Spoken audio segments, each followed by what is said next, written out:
దేవునికి స్తోత్రం. ప్రభు నామం పేరిట మీ అందరికీ కూడా వందనాలు తెలియజేస్తూ ఉన్నాను. ఈరోజు దేవుని యొక్క పరిశుద్ధ లేఖనాన్ని చదువుదాం. ప్రకటన గ్రంథము 3వ అధ్యాయము 8వ వచనం. నీ క్రియలను నేను ఎరుగుదును, నీకున్న శక్తి కొంచెమై ఉండినను నీవు నా వాక్యమును గైకొని నా నామము ఎరుగుననలేదు. ఇదిగో తలుపుని ఎదుట తీసియించి ఉన్నాను, దాన్ని ఎవడు వేయనేరడు. ఈ ప్రకటన గ్రంథంలో ఉన్నటువంటి మాటను బట్టి సంఘముతో దేవుడు చెప్తున్న మాట ఏంటంటే, నీ క్రియలు నేను ఎరుగుదును, నీకున్న శక్తి కొంచెమై ఉన్నా నీవు నా వాక్యమును గైకొని నా నామును ఎరుగుననలేదు గనుక నీ ఎదుట నేను తలుపు తీసియించి ఉన్నాను, దాన్ని ఎవ్వడు కూడా వేయలేడు. దేవుని మాట మనం విన్నప్పుడు, దేవుని వాక్యాన్ని గైకొన్నప్పుడు, దేవుని నామం మనం ఎరిగి ఉన్నప్పుడు దేవుడు అంటున్నాడు, నీవు నా నామాన్ని గైకొన్నావు, నా వాక్యాన్ని గైకొన్నావు, నామను ఎరుగనని లేదు కనుక నేను నీ ఎదుట తలుపు తెరిచి ఉన్నాను, తీసి ఉన్నాను, దాన్ని ఎవడు వేయలేడు. అంటే దాని అర్థం ఏంటంటే, ఈరోజు దేవుడు మాట్లాడుతున్న విషయం ఆత్మ సంబంధంగా. దేవుడు మన జీవితంలో గనక ఏదైనా ఒక కార్యం చేశాడా, దాన్ని ఎవ్వడు కూడా మార్చలేడు, తిప్పలేడు. దేవుడు గనక మన పక్షం ఒక ద్వారము తెరిచాడా, మరలా ఆ ద్వారం ఎవ్వరు కూడా మూయలేరు.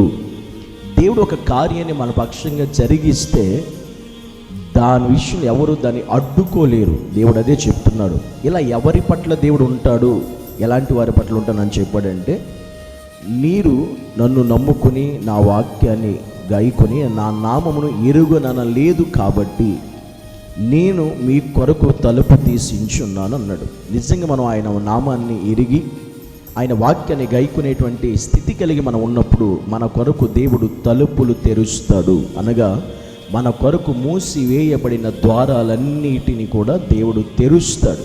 నీ జీవితంలో నీవు దేవుని వాక్యాన్ని గైకునే స్థితి నువ్వు సంపాదించుకుంటే, కూడబెట్టుకోగలిగితే, అనునిత్యం ఆయన నామాన్ని నువ్వు ఎరిగిన దానివైతే, ఎరిగిన వాడివైతే, నా జీవితంలో దేవుడు అనేకమైన ద్వారాలు నీ కొరకు తెరవబోతున్నాడు. దేవుడు అనేకమైన ద్వారాలు నీ కొరకు, మార్గాలు సరళం చేస్తాడు, తెరుస్తాడు. అవి మూత వేయబడినా, మూసివేయబడినా, అవన్నీ కూడా క్లోజ్ చేయబడినా కూడా నీవు ఆయన ఎదుట ఉన్న విధానాన్ని బట్టి నీ కొరకు ఆ ద్వారాలు ఆయనే తెరుస్తాడు. మరలా తిరిగి నీ ఎదుట వాటిని ఎవ్వరూ కూడా వేయలేరు, మూసివేయలేరు. ఎందుకంటే వాటిని తెరిచినది, వాటిని తీసింది దేవుడు గనుక. ఆయన ఒక కార్యం చేసినప్పుడు దాన్ని ఎవ్వరు కూడా మార్చలేరని దేవుని వాక్యం సెలవిస్తూ ఉంది. కనుక ఈరోజు ఈ మాటలు వింటున్న ప్రియ సహోదరి సహోదరుడా, నిజంగా నీవు ఆయన నామము ఎరిగిన క్రైస్తవుడిగా ఉన్నావా? ఆయన దేవుని మాటను, వాక్యాన్ని గైకొనేవాడు ఉన్నావా? అయితే నీ కొరకు దేవుడు అనేకమైన కార్యాలు చేస్తాడు, అనేకమైన గొప్ప కార్యాలు దేవుడు జరిగిస్తాడు.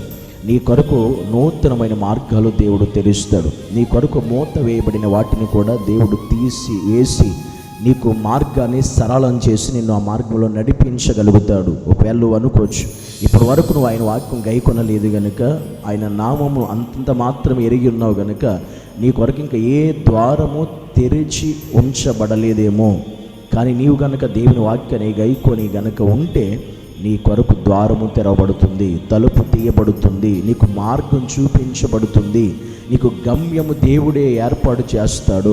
నీ కొరకు ఆయనే సరళము చేస్తాడు. ప్రతి మార్గాన్ని, ప్రతి ఆటంకాన్ని ఆయన తీసివేసినప్పుడు మరలా ఆటంకం ఎవరు కలుగ చేయలేరు నీ జీవితంలో కానీ, నీ కుటుంబంలో కానీ, నీ వ్యక్తిగత పరిస్థితుల్లో కానీ. కనుక నీవు నేను ఎలా ఉండాలి అంటే, ఆయన వాక్యమును గైకుంటూ ఆయన నామము ఎరిగినటువంటి వారిగానే మన ఈ లోకంలో బ్రతికేప్పుడు మన కొరకు దేవుడు అనేకమైనటువంటి మార్గాలు తెరిచి, అనేకమైన ద్వారాలు తెరిచి మనల్ని నడిపించి దేవుడిగా మనకున్నాడు. నీ జీవితంలో ఏమేమి మూతబడిపోయి అవన్నీ కూడా దేవుడు తెరుస్తాడు. నువ్వు ఆయన వాక్యాన్ని అనుసరించి నడుస్తూ ఉన్నప్పుడు, నామము ఎరిగి గణపరుస్తూ ఉన్నప్పుడు. అట్టి కృపా దేవుడు మనందరికీ కూడా దయచేసి నడిపించునుగాక. ఆమేన్. పరిశుద్ధుడా, నీకు వందనాలు, స్తోత్రాలు. నీ సన్నిధిలోనైనా ఈరోజు నువ్వు సంఘముతో చెప్తున్న రీతిగా మేము నీ వాక్యాన్ని గైకొని నీ నామం ఎరిగిన వారుగా మేము ఉండాలి.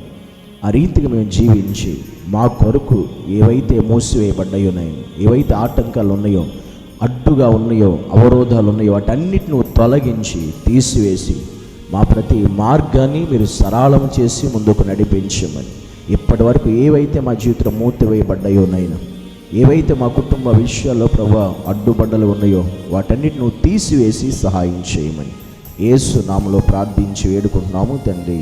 ఆమేన్.